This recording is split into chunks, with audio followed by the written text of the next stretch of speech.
Samuel Werner returned from Africa to New York City on July the 30th, 1906, arriving on the SS Armenian from Liverpool. He was accompanied by 2 chimpanzees, a snake, a parrot, and 50 boxes of materials from Africa that he hoped to sell to museums.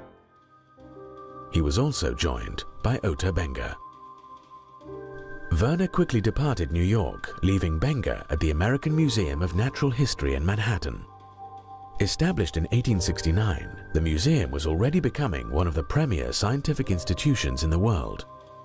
Ota Benga was largely left free to wander the museum's exhibit halls. When Samuel Werner eventually returned to New York, he was fighting off creditors, and the museum wanted him to find new lodgings for Ota Benga. So Werner worked out an agreement to move Ota Benga to the New York Zoological Park, otherwise known as the Bronx Zoo.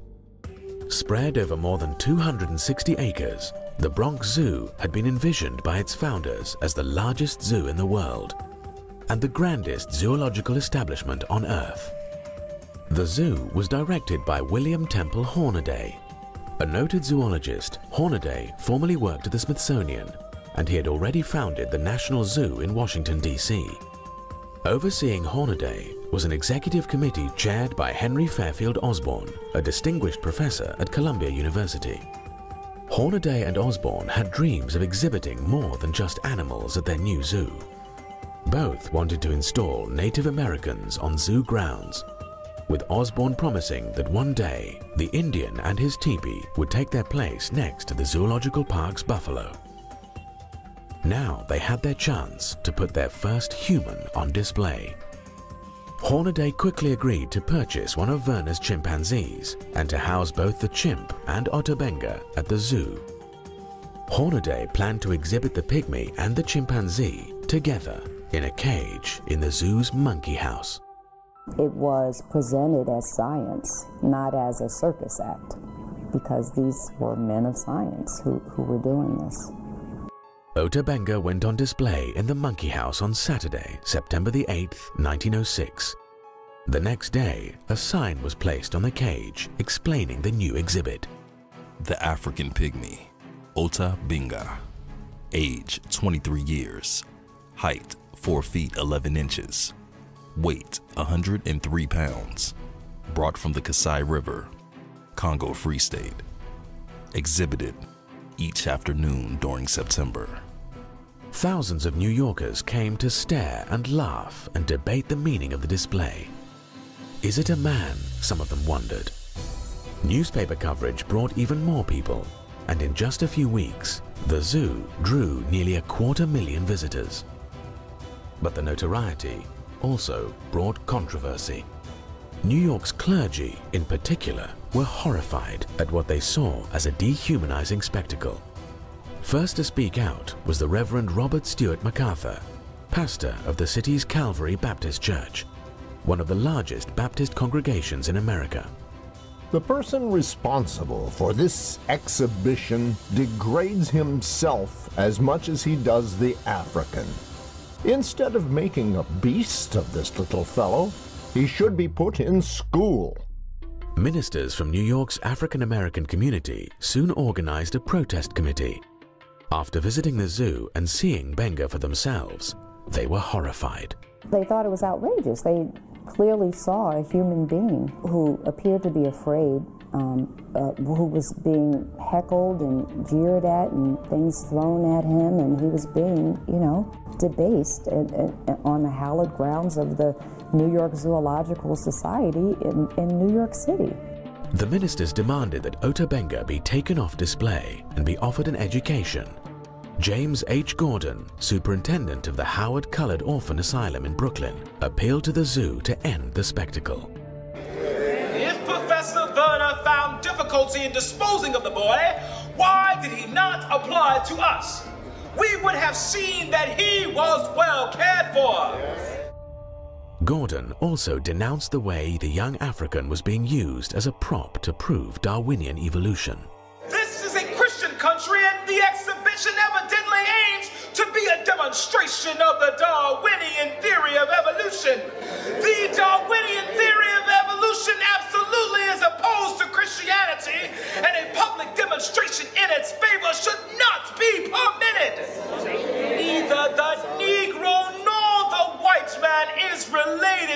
the monkey. Such an exhibition only degrades a human being's manhood. We do not like this exhibition of one of our race with the monkeys. Our race, we think, is depressed enough without exhibiting one of us with the apes. We think we are worthy of being considered human beings with souls. Samuel Werner tried to deflect the criticism, denying that he put Ota Benga on display to show that he was somehow subhuman. If Ota Benga is in a cage, he is only there to look after the animals. Zoo director Hornaday meanwhile declared that the black minister's protest was ridiculous. Though a believer myself in the Darwinian theory, I had no idea of using the exhibition to enforce it. The boy is on exhibition simply because the public wishes to see him. He is well treated and happy. To say that the boy is placed in the cage to show his similarities to the monkey is nonsense. He is much more intelligent than many white men whom I have known. Hornaday made clear that he wasn't about to shut down the popular exhibit. The exhibition shall certainly be continued, unless the directors of the park decide otherwise. But the leaders of the New York Zoological Society were pleased by the display. Henry Fairfield Osborn even congratulated Hornaday for the excellent press coverage, commenting that Benga is certainly making his way successfully as a sensation. Spurned by Hornaday, the African-American ministers decided to appeal to George McClellan Jr., the Democratic mayor of New York. McClellan was the son of the controversial general during the Civil War who had tried to unseat Abraham Lincoln in the presidential election of 1864. The elder McClellan openly confessed that he was prejudiced in favor of the white race and said that he couldn't learn to like the odor of either billy goats or Negroes. The younger McClellan now refused to even meet with the African-American ministers, sending out an assistant with a dismissive note referring them to the New York Zoological Society. The ministers then went to see Madison Grant, the Zoological Society's secretary. Grant was a prominent member of New York Society. A graduate of Yale, he received a law degree from Columbia. He was also a trustee of the American Museum of Natural History, a counselor of the American Geographical Society, and a founder of the Bronx Zoo. It would have been hard for the ministers to find someone less sympathetic. Grant was an open racist who thought blacks were an inferior race and regarded those who had parents of different races as mongrels. Within a decade, he would write The Passing of the Great Race, a book which championed Nordic supremacy and keeping blacks subservient to whites. The book was reportedly praised by Adolf Hitler as his Bible. Grant also rebuffed the ministers. So did the city's most prominent newspaper, the New York Times, which professed to be puzzled by the anger of the protesters. We do not quite understand all the emotion which others are expressing in the matter. Describing African pygmies as very low in the human scale, the Times made clear that it viewed pygmies as less than fully human. Whether they are really closer to the anthropoid apes than the other African savages, or whether they are viewed as the degenerate descendants of ordinary Negroes, they are of equal interest to the student of ethnology and can be studied with profit. The editors at the Times thought it absurd to make moan over the imagined humiliation and degradation Ota Benga was suffering. In fact, they claimed the pygmy was probably enjoying himself. The suggestion that Benga should be placed in a school instead of a cage ignores the high probability that school would be a place of torture to him, and one from which he could draw no advantage whatever. The idea that men are all much alike except as they have had or lacked opportunities for getting an education out of books is now far out of date. After African-American ministers criticized the zoo for trying to use Ota Benga to prove Darwinian evolution, the New York Times weighed in again. The Reverend Colored Brother should be told that evolution, in one form or another, is now taught in the textbooks of all the schools, and that it is no more debatable than the multiplication table. As protests continued, increasingly rowdy crowds came to the zoo in order to visit the pygmy. On Sunday, September 16th, 40,000 people converged on zoo grounds to see the city's newest sensation. According to press reports, the mobs chased Ota Benga around the zoo all day, howling, jeering and yelling. Some of them poked him in the ribs, others tripped him. All laughed at him. Benga responded by shooting an arrow at his tormentors, after which zookeepers caught him and returned him to his cage.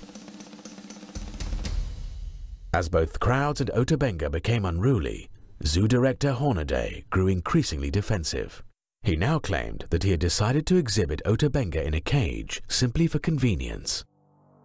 We have no platform that we could place him on, and this big open-air cage was the best place we could find to put him where everybody could see him. Eventually, the continued controversy made Hornaday want to wash his hands of the whole affair. Ultimately, an agreement was reached to move Ota Benga to the Howard Colored Orphan Asylum and later to a seminary in Lynchburg, Virginia. There, nearly 10 years later, Ota Benga shot himself to death. Benga had expressed a desire to return to his native Africa, but by 1916, the continent was being further ravaged by European powers as they fought World War I, so return was no longer an option. I think the hopelessness of it all, the trauma he had sustained, the loneliness, and I can't even imagine. He had no idea what had become of his people, if his village was still even there. So it's not hard to imagine the myriad reasons why he would have sunk into this deep depression and that ultimately caused him to take his life. In one final indignity, the New York Times published an obituary assuring readers that during Ota Benga's stay in their city, he was actually an employee of the Bronx Zoo who had been hired to feed the apes. According to the Times, it was this employment that gave rise to the unfounded report that Ota Benga was being held in the park as one of the exhibits in the monkey cage. Ota Benga was largely forgotten by history until the 1990s. But the passion of social Darwinists in America for putting humans on display continued. And 15 years later, some of the same figures involved in the Ota Benga scandal would be involved in another kind of human display, one whose impact would prove even more horrifying.